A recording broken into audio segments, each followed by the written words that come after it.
buscaré.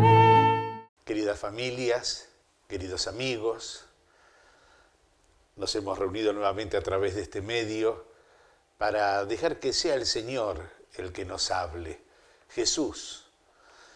Y cuando nosotros seguimos la vida del Maestro, vemos que Él inicia su ministerio público allí en la región de Galilea, donde había vivido desde pequeño, y lo siguen multitudes, muy pronto. Se admiran de su doctrina, se admiran de su poder, lo buscan para que sane, para que esté junto a ellos en sus necesidades. Pero al mismo tiempo Jesús era como un interrogante para ellos. ¿Quién es este? Y como lo hemos recordado en otros momentos en la lectura del Evangelio, un día Jesús se detiene con los apóstoles y les pregunta a ellos, ¿y la gente qué dice? Y le dicen que Jesús es un profeta, lo entienden así. Y ustedes, y es Pedro el que en nombre de los 12 dice, no, Señor, tú eres el Mesías, es decir, el Salvador esperado. A partir de este momento, la vida de Jesús comienza a tomar como otro rumbo. Ahora Jesús comienza su camino hacia Jerusalén. Va dejando atrás a las multitudes que no terminaban de entenderlo, y se dirige hacia Jerusalén, pero 1, 2 y 3 veces les hace un anuncio a los discípulos que la cosa va a ser distinta allí. Nos dice el Evangelio de Marcos, Jesús atravesaba la Galilea junto con sus discípulos y no quería que nadie lo supiera porque enseñaba y les decía, el Hijo del Hombre va a ser entregado en manos de los hombres, lo matarán y 3 días después de su muerte resucitará. Pero los discípulos no comprendían esto y temían hacerle preguntas. Allí estaba, lo habían confesado como el Mesías. Y claro, el rey esperado, y ellos empezaron a discutir entre sí quién iba a ser más grande en ese reino. Y Jesús ve que acepta la confesión de Pedro, él es el Mesías, pero necesita purificar aquello. Él también es el servidor sufriente que da la vida. Pero esto, nos dice ahí el evangelista, no lo comprendían. Así como no terminaban de entender a Jesús las multitudes, tampoco esos discípulos tan cercanos que lo acompañaban siempre. No podían comprender que aquel que era el esperado como el Mesías debiera sufrir, debiera ser perseguido, debiera ser condenado. En un momento Pedro le había dicho a Jesús, no lo vamos a permitir, y Jesús le dijo, no, apartate de mí. Esos son los pensamientos de Satanás, no los de Dios. Pero también Jesús comienza esta nueva etapa, ya no tanto deteniéndose en las multitudes, sino dedicándose a una formación más particular de los discípulos, porque son los que van a continuar luego su obra. Pero queda flotando la pregunta, la que se hacían en su interior ellos y la que nos podemos hacer nosotros. ¿Por qué Jesús tiene que sufrir? Si pasó haciendo el bien, si pasó hablando del bien, del reino, si estuvo atento a las necesidades de la gente, si siempre buscó para todos aquello que era lo mejor, ¿por qué tenía que ser perseguido? Y es realmente una pregunta que nos queda también a nosotros, porque es una realidad. Muchas veces el justo es perseguido, y esto no es nuevo. Ya en el Antiguo Testamento encontramos este texto del libro de la sabiduría, donde los impíos, los pecadores, se encuentran con el hombre justo y quieren sacarlo del medio. Y dice así la lectura. Dicen los impíos, los pecadores, tendamos trampas al justo porque nos molesta. Nos echa en cara las transgresiones a la ley, se opone a nuestra manera de obrar, nos reprocha las faltas contra la enseñanza recibida.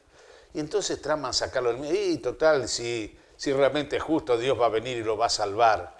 Como una tentación de soberbia, condenarlo a muerte para que deje de molestar con su vida honesta, santa y con sus palabras. Esto se cumplió también en Jesús. Y cuando Jesús, en la otra escena que podemos recordar, cuando se cumplen las palabras de Jesús y lo vemos allí en el Calvario, todos nosotros recordamos ese diálogo donde uno de los que están crucificados con él lo insulta a Jesús. Salvaste a otro, ¿por qué no te salvás a vos mismo y nos salvás a nosotros? Pero está la palabra del otro crucificado, quizás como en el esfuerzo de la última agonía, quizás como en un hálito de debilidad, le dice, ¿por qué no te callás? Nosotros estamos pagando nuestras culpas, pero él, refiriéndose a Jesús, no hizo nada malo. Pero sin embargo, sin haber hecho nada malo, allí está, crucificado. Aquel malhechor realiza en ese momento el robo más grande de su vida. Le roba a Jesús el reino de Dios.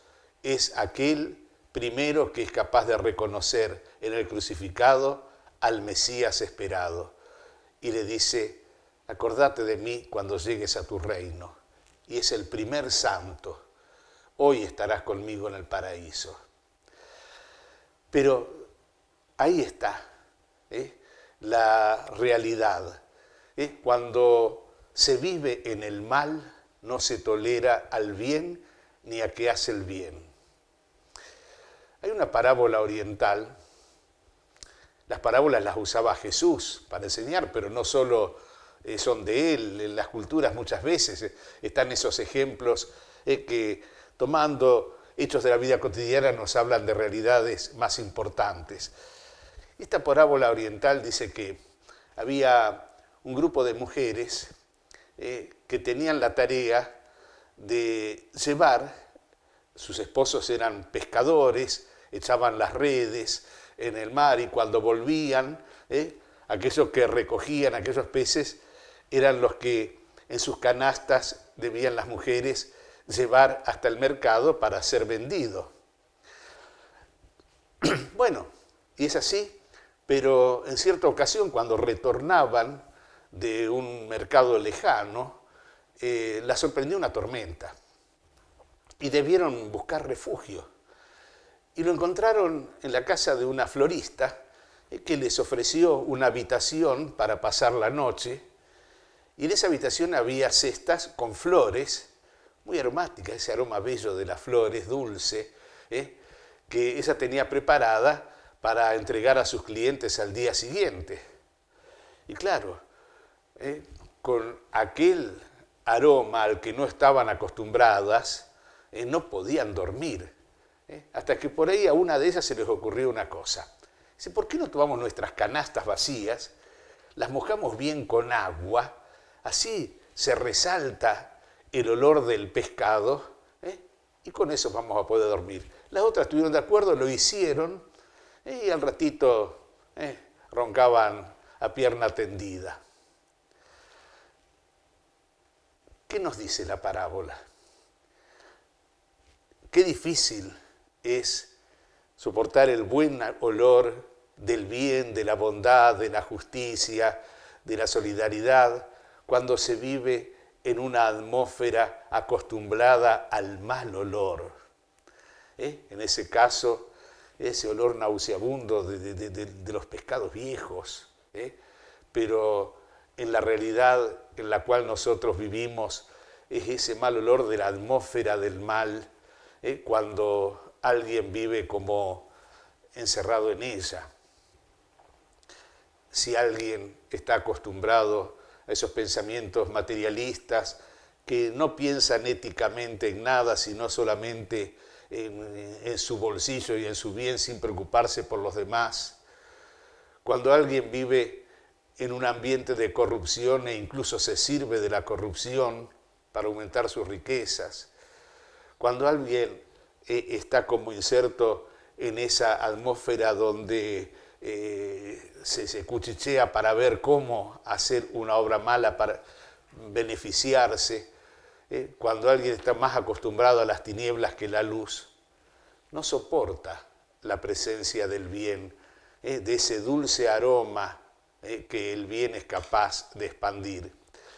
Y entonces, frente a esos hechos, en vez de combatir la injusticia, se procura sacar del medio al justo, porque es como un reproche a la propia conciencia, es como la conciencia crítica que está fuera de uno y que está reprochando tus acciones. Ciertamente cada uno tenemos nuestra conciencia personal que nos hace distinguir el bien del mal y nos hace optar siempre por el bien, o nos dejamos arrastrar por el mal y ahí es donde vamos como pereciendo a la bondad.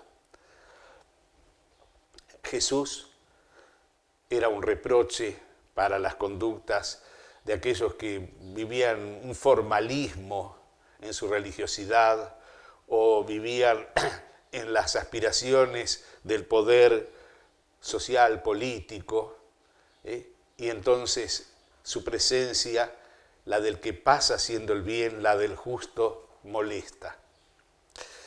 Lo que le ocurrió a Jesús se repite en la historia. ¿Cuántos casos tenemos en la vida de la iglesia de esos santos, grandes santos, que hicieron tanto bien y que fueron rechazados, perseguidos hasta el martirio, hasta dar la vida? ¿Por qué? Porque su presencia molestaba. Pidamos al Señor nosotros la gracia de comprender aquello que nos enseña Jesús. El camino de la vida a veces pasa por el sufrimiento, por el rechazo, por la persecución. Pero el don de la Pascua, el don de la vida plena, de la resurrección, está presente y Dios lo ofrece. Cuando Jesús les hablaba del sufrimiento, también les anunciaba que el Hijo del Hombre resucitará. Menos de todo comprendían esto. Los apóstoles lo comprendieron cuando realmente se cumplió. Que esto que nos presenta hoy el Evangelio nos ayude a vivir también nosotros esa vida con esa dimensión pascual. Pasar haciendo el bien, aunque ese bien sea rechazado por los que prefieren las tinieblas a la luz.